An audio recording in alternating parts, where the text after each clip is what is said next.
If you have a tiny hole like this one and you need to patch it, then I'd recommend getting some of this lightweight spackling right here. I like the DAP brand, and a putty knife if you want to be proper, or of course you can just use your fingers.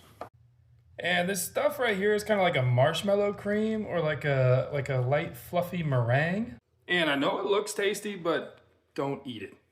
What you should do instead is get yourself a little bit on your putty knife or on your fingers, and we're gonna push it into that hole using the corner of the knife, like that.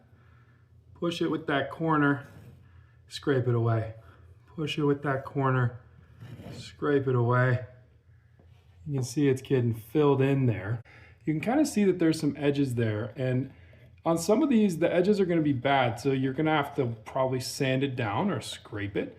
But this right here can kind of help you trim down those edges and just get it filled. The important part is that we want to make sure we get enough in there so that after it dries, it doesn't compress or come out.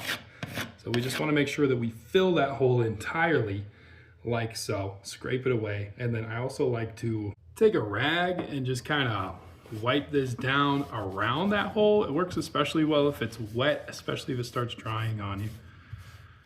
But that way we just kind of leave only the filled spot.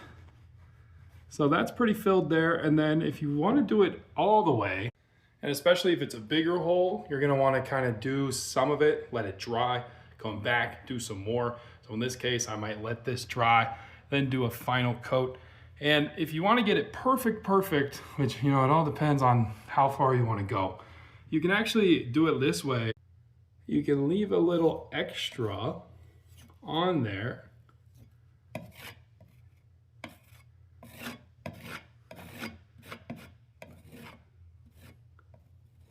So that you know it's going to finish above the surface.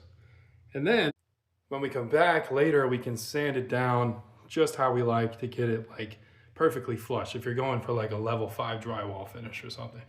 But in most cases, you can just stuff it, wait for it to dry, you know, try and keep it off of the wall as much as you can, and then it should be good for paint. This particular brand here is good after 30 minutes and you're ready to use a latex paint.